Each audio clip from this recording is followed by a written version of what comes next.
This is Agriculture Today, and I'm Shelby Varner with the K-State Radio Network.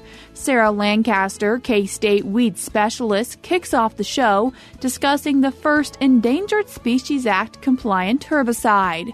She talks about the mitigation and off-target movement rules. Continuing the show is Marion Spiering with the Kansas Crop Improvement Association to explain a new Wheat and Triticale Hybrid that has been identified.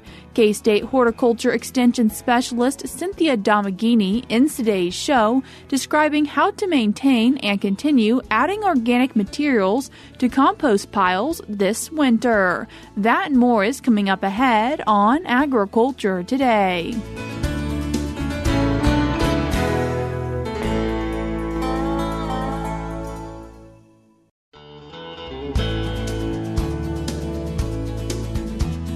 You're tuned in to Agriculture Today, and we start our Thursday show talking about a recent Agronomy E-Update article with K-State Weed Specialist Sarah Lancaster. Sarah, thanks for joining us today. Thanks for the invitation, Shelby. Sarah, this article titled First Herbicides with ESA-Compliant Herbicide Label Approval. And what is this first herbicide? Set the stage a little bit. We've been talking about the fact that the federal courts have required that the EPA design labels or approve labels that are compliant with the Endangered Species Act. Okay, so basically the goal of all of these is to try to keep the herbicides on the field. So we've been seeing some things, the Enlist 1 and Enlist Duo labels came out a few years ago, and that was a little bit of foreshadowing of what to expect. And we kind of talked about that when we were out on the speaking circuit during that time. And then recently, we've been talking a little bit about the herbicide strategy, the EPA's herbicide strategy. Well, that was just finalized this fall, just a couple of months ahead of the approval of this new product, Liberty Ultra. So Liberty Ultra is the same glufosinate active ingredient that we're used to talking about, but in the manufacturing process, they have purified that a little bit more. So there's a higher concentration of the active form of the molecule. So if folks are familiar with metolachlor versus S-metolachlor, it's a similar type of chemistry situation here. So not a totally new to the market product for folks or for, the EPA as they were considering things. The thing that I think is most interesting about this label, and like the title of the e-update alludes to, is that this is the first product that has been approved since the herbicide strategy was finalized. And wanting to talk through a few of those different rules and regulations on this label. First one involving off-target movement. Yeah, so, that is the big thing, Shelby, is the majority of these new requirements are intended to keep the herbicides on the field, right? One of the kind of minor win, well, it's probably a major win that we had along the course of this conversation was getting EPA to recognize that in general, agricultural production fields are not habitat for a lot of endangered species, right? They're a managed site and not necessarily conducive to having endangered species in them. So the approach became, as long as we keep the herbicides in the field, then we should avoid the terminology that the Fish and Wildlife Services uses as takes, or basically harm to the endangered species. And so when we think of off-target movement, we're going to lump it into two kind of big buckets.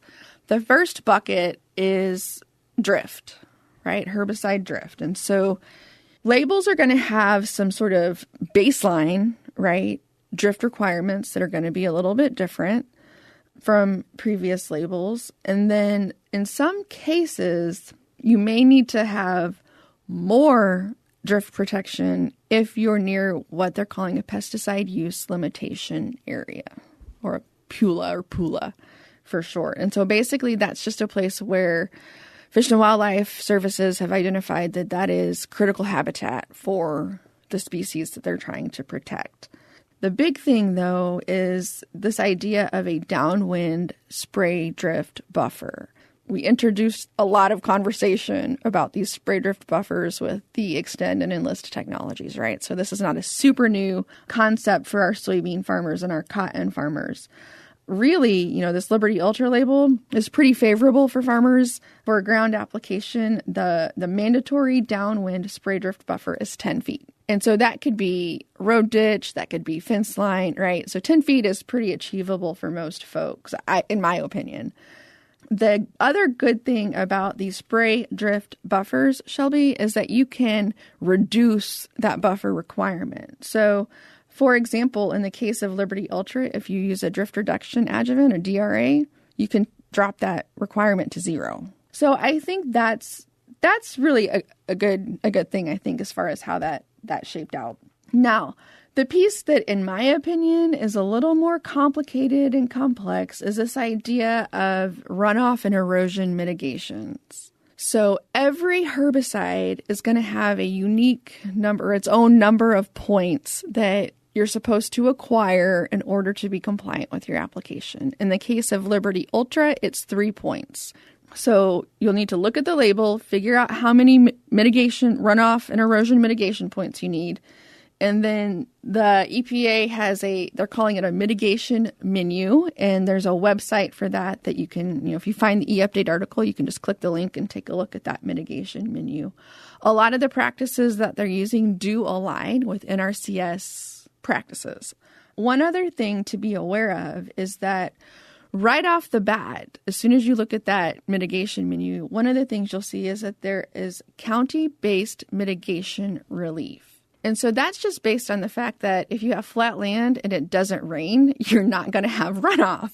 And so just based on those two facts, folks can probably kind of start making a mental map of what that looks like for the state of Kansas. A lot of our counties in eastern Kansas get 0 mitigation relief points.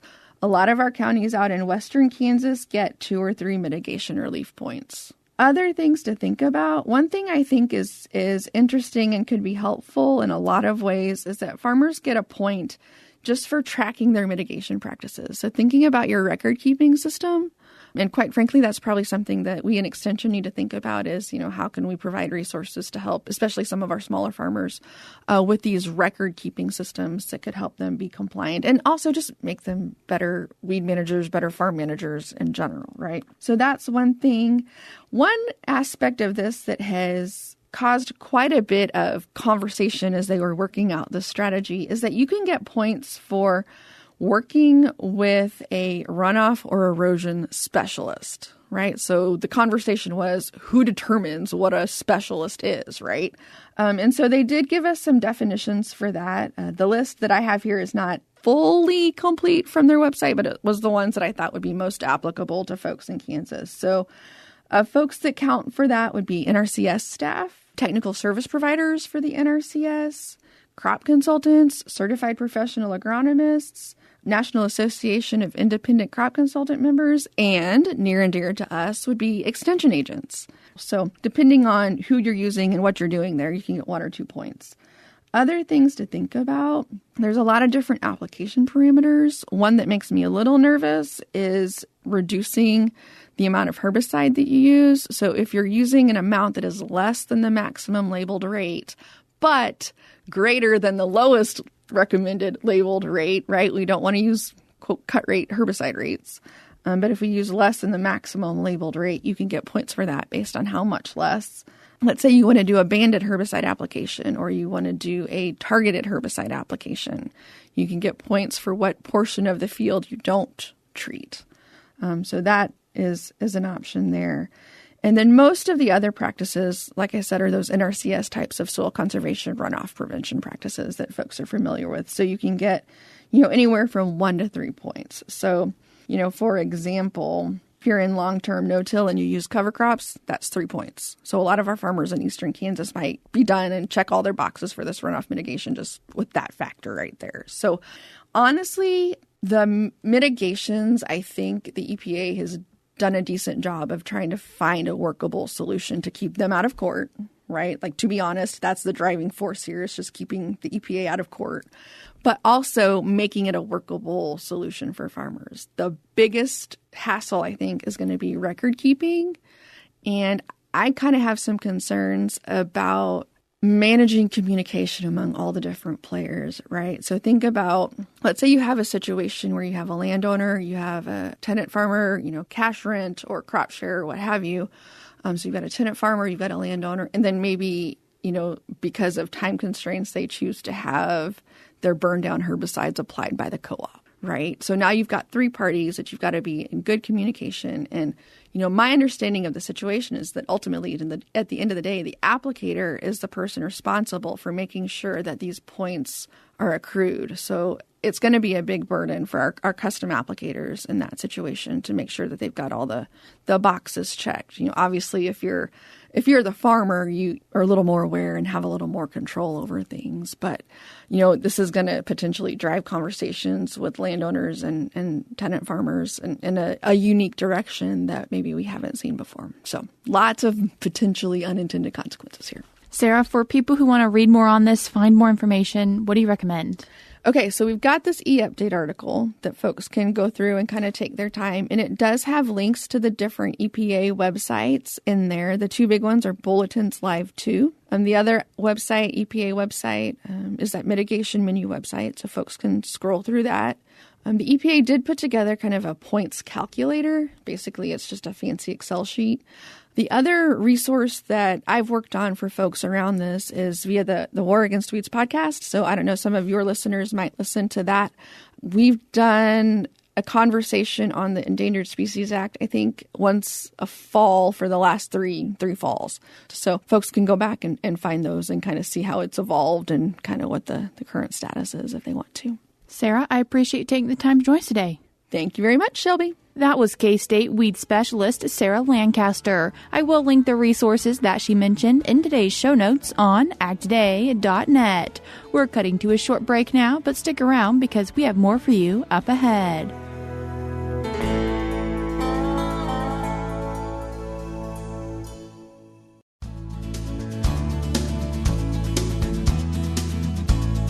You're tuned in to Agriculture Today, and we continue our show talking about a new hybrid plant that's been confirmed in Kansas with Manager of Field Services and Seed Certification for the Kansas Crop Improvement Association, Marion Spiering. Marion, thanks for joining us today. Hey, thanks for having me. Marion, there was a recent Agronomy E-Update article on this titled New Hybrid Plant in Kansas Wheat Fields, and what is this new hybrid? Yeah, so it's a hybrid between wheat and triticale. It's a wild hybrid that wasn't intentionally crossed. We found it in 3 different locations this summer in wheat fields, and it was a mystery plant. We didn't know what it was. Nobody knew what it was, so I embarked on a quest to discover what we were finding. And you mentioned it's in 3 different locations. What were those locations? Yeah, so first we had a seed producer find it in south central Kansas, and he sent some of it to me and was like, "What is this?" I said, "I don't know, but I can find out." So that was south central Kansas, and then we also found it in Dickinson County and Marion County in fields, wheat fields, as we were doing inspections for certification. How did these growers look and see that that's not quite right in my wheat field? So it is a little taller than your average wheat plant. It stands up above the canopy, and looking across a field, it's pretty easy to spot it, especially if you get down at the level of the wheat canopy. And so our producers for certified seed are out roguing their fields every summer before inspections as part of the quality control system we have in place. So they would have found it during their roguing process, and it stood up a little bit, and probably at first glance they thought it was a rye or triticale, and then they got closer to it and looked at the head and realized it wasn't either rye or triticale or wheat. It was something new. How did you go about identifying this hybrid as a wheat and triticale hybrid? I looked at the characteristics on the head, and it has some characteristics of wheat and some characteristics of triticale. So our guess was it was some kind of a hybrid, but we didn't know what kind, and we didn't know if it was just a wild cross between wheat and rye. So when we found the original plants, I took a look at it, didn't really know what it could be. Kind of tabled it because we were super busy that summer during inspections. And then this fall, I had more time and I sent it off for genetic testing. At first, I sent it to National Agriculture Genotyping Center in North Dakota. And so they did a DNA sequence on that plant. So that helped us narrow down to the families of Triticum and Triticale. And then I also sent it for further genetic testing to the Wheat Genetic Resource Center here at K-State. Dr. Dalho Koo helped me with that testing. And that was the conclusive test that helped us determine that it was a Wheat Triticale hybrid, which surprised me because Triticale is already a cross between wheat and rye. So I honestly didn't know that a hybrid could then hybridize again with wheat. So that was a surprising fact for sure. What head characteristics did you see on this plant that made you piece together that you thought it was wheat and triticale? Well, it looked like a wheat head. It had the awns and glooms shaped like a wheat head would, except it was just longer and flatter than wheat should be. And it didn't have a lot of seed fill, too, which was another key for what we thought it might be a wild hybrid. Is this something that producers could also go out in their field and look at and identify that this is this hybrid? Yeah, I think anybody familiar with what a wheat head and a rye head and a triticale head looks like would be able to pick it out in their field if they see it and be able to see that it doesn't neatly fit into any one of those categories, and therefore it's probably this hybrid. Are there any concerns with it? No, we're not really concerned about it at a production level because it doesn't have a lot of seed fill. Being a wild hybrid, it only creates like 1 to 3 seeds per plant. The one concern is that the seeds it does produce are viable. Once we determined that it was a wheat triticale hybrid, I also did a germination test with the Kansas Crop Improvement Seed Lab. And that showed that the seeds that it does produce are 60% viable. But again, I'm really not concerned about it because each plant only creates like 1 to 3 seeds. So it's not going to be a real problem in production wheat. Since it's not looking like a real problem, what should maybe producers do if they need to do just a little bit of control of it? I would just recommend walking through your fields, doing a quick overview. Like I said, if you get down at the level of the canopy of the wheat and just look across, you'll be able to see something poke its head out. And then you can go check, and it's a rye or a triticale or this hybrid. You can just pull it out. It's really a easy to be rogued plant because it's a bunch grass and you can just pull it out and take it out of the field. If growers are thinking that they might be seeing this in their field when the wheat crop is growing, do you want to hear from them, or what are you thinking there, Marion? I would love to hear from them. I would love to get more data on this. It's a very new problem we're finding. It's not a very big problem, but I would love to get more data. So if anybody has some and they want to send it to me, I can confirm that it is the hybrid. I can maybe start a plot map of where it's being found. I'd love to hear about it. How can growers reach out to you so you can hear about it? You can call our office. Our number is available on our website, Kansas Crop Improvement Association. My email's on there too. Instead of always calling this the Wheat and Triticale hybrid, you did choose a fun name for it. I did, yeah. I kind of got tired of saying wheat and triticale hybrid. So I chose the name Quadro Triticale, which is inspired by an old sci-fi show. So any Star Trek fans out there will maybe get the reference from an old 60s show from Star Trek. Marion, any final thoughts you'd like to leave with our listeners?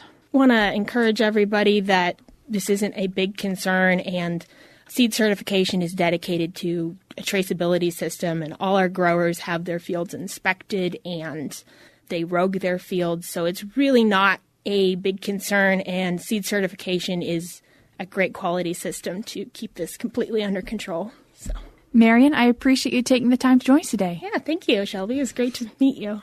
That was Manager of Field Services and Seed Certification for the Kansas Crop Improvement Association, Marion Spiering. I will link the resources that she mentioned in today's show notes on agtoday.net, or you can check out the Kansas Crop Improvement Association at kscrop.org. Before we cut to a break, we're now going to be joined by USDA's Gary Crawford and Kansas State University Extension expert Janae McNally. Today, we're going to talk a bit about the growing problem of identity theft. I'm Gary Crawford, and No, I'm Gary Crawford. That's ridiculous. I'm Gary Crawford. I've always have been. No, I'm the real Gary. No, you are an imposter. No, you are. Here's my Social Security number and, my bank statements and credit cards. So out of the chair, square. You can't talk to me like that. I'll talk any way I like to me. Goodbye. Goodbye. What just happened here? Someone who's trying to be you. They're doing a good job of it, too. That's Janae McNally. She is an extension expert at Kansas State University. She says somehow, some way, somebody must have gotten hold of my personal information, enough of it to start charging stuff to my account and doing all sorts of things, in essence, pretending to be me. Why me, I will never understand. I'll never know exactly also how my private information got out there, but Janae says I probably could have nipped this doppelganger's plot in the bud if I had just noticed earlier some things that were going on, some clues. For example, If you should stop receiving bills you expect, maybe your utility bills, maybe that's an indication that someone has used your identity and made an address change in your name. Or we might get bills for health care services we didn't have. I know I did not ask for the facelift that's on here. And so Janae says, We should regularly review our monthly statements for transactions that are strange to us or maybe that we don't recognize. but most importantly, she says, do three things. Check your credit, and check your credit. Check your credit. Get your credit report. Look at it closely. There are 3 credit reporting companies: Equifax, TransUnion, and Experian. All 3 of these collect and share the financial information on individuals. Each of those companies will give you one free report a year, and there are lots of things in that report, including, for example, Current and past addresses, mortgages, loans, store credit cards, and utility bills. It tells the financial accounts if you're in good standing. For example, do you pay your bill on time? Now, if you have questions about the credit reports and such, Janae says there's a good place to go. Go online to creditreport.com, creditreport.com, or call, and here's the number, 877-322-8228. That's 877-322-8228. As to preventing our personal information from being stolen, in the first place, Janae says shredding all the paper that might have account numbers on it's a good idea. Also, bring in your mail as soon as possible after it's delivered. And finally, if someone contacts you and ends up asking for any personal information over the phone, do not give it to them. And if you're doing business online, use a strong password with your accounts. Mine are so strong I can't remember them myself. Next time, we'll talk about how to keep from being a victim of phone scams. This is Gary Crawford. Oh, no, you're not. No, I'm Gary Crawford. Fine. Reporting for the U.S. Department of Agriculture. We're now cutting to a short break, but we'll be right back.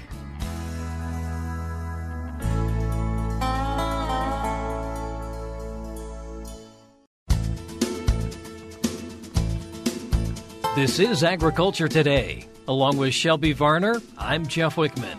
As the weather continues to turn colder across the state, those with compost piles will eventually need to do some maintenance. However, not very much. K-State instructor and horticulture extension specialist Cynthia Domenghini discusses what to do and not do with compost piles this winter. Cynthia, for those who have a compost pile, there are some things that they really need to think about as we turn to that colder weather. Right. Yeah, some people are under the impression that during the winter months that composting stops. And it doesn't. The compost pile will continue the decomposing process, but it does slow down with the colder temperatures. But inside the compost heap, the temperature is going to stay much warmer than the outside. So one of the important things to remember is during the winter, you don't need to do the task of flipping or turning your compost pile, because what would happen if you do that is you're going to break up that nice warm center and you're going to expose it to the cooler weather, and ultimately you're actually slowing down the decomposition even more. So that decomposition then continues. Exactly. It'll continue through the winter unless the pile freezes, which may happen periodically throughout the winter. But as the pile freezes and thaws, that process also contributes to the decomposition. So it's a good thing that's going on. And we can actually continue to add compost to the pile? Sure, yeah. You can add to the compost through the winter. Some things to be aware of is, like I said, it's going to be a slower process. So anytime you can shred up the organic material you're adding, that's going to be beneficial. Also, if you're adding food scraps, be aware that they're going to decompose very, very slowly. And so if you're just tossing them on top of the pile, you may be creating a problem by attracting wildlife to your compost heap. Something you might want to consider if you're going to add the food scraps is actually digging them into the pile a little bit and burying them inside. Or you place the food scraps on the pile and then cover them with a layer of other waste like leaves or some other kind of organic matter. And is that something we're doing anyway? We're making sure that stays covered? Well, you could consider covering your compost pile if you would like to insulate it. Some options are a layer of straw over the pile. You could even put straw bales around your compost pile or covering it with a tarp, something like that. And that'll serve a couple of purposes. One, it will insulate the pile better and promote decomposition. But another is it'll prevent too much water from getting onto your pile, because if the pile stays real saturated, that definitely is going to hinder decomposition and instead could encourage rot and create kind of a smelly pile. If we're not getting much moisture, though, do we want to add maybe a little bit of water? That's a great question, yes. So the inside of the pile, as I mentioned, is going to stay warmer. It also stays more moist than the outside. The outer edges of the pile do tend to dry out more quickly. So you can check your pile periodically if you haven't had any precipitation. If it's starting to dry out, give it a sprinkle of water to promote decomposition. And anytime the pile is getting too dry, decomposition slows down drastically. What about then as we move into warmer weather? Do we know when it will be, available for use in the spring? So when your compost is a very fine texture, when you can lift it and it's kind of a lighter weight and you're not able to identify the components anymore. If you're still seeing banana peels and apple cores, your compost is not ready. But when it's resembling soil, when it's more uniform in texture and in color, when there's no foul odor, anything like that, then you know your compost is ready to use. Also, the temperature will have returned to normal as well. If it's hot still, then it's still actively decomposing, and you would not want to put compost that's unfinished in your garden. You might need to start the turning process, though. Sure, yes. As the weather warms up, then give your compost pile a turn, and that will mix things up and get things decomposing faster again. That's Cynthia Domenghini, a K-State instructor and horticulture extension specialist with information on winter compost maintenance. And that'll do it for this edition of Agriculture Today. For Shelby Varner, I'm Jeff Wickman. This is the K-State Radio Network.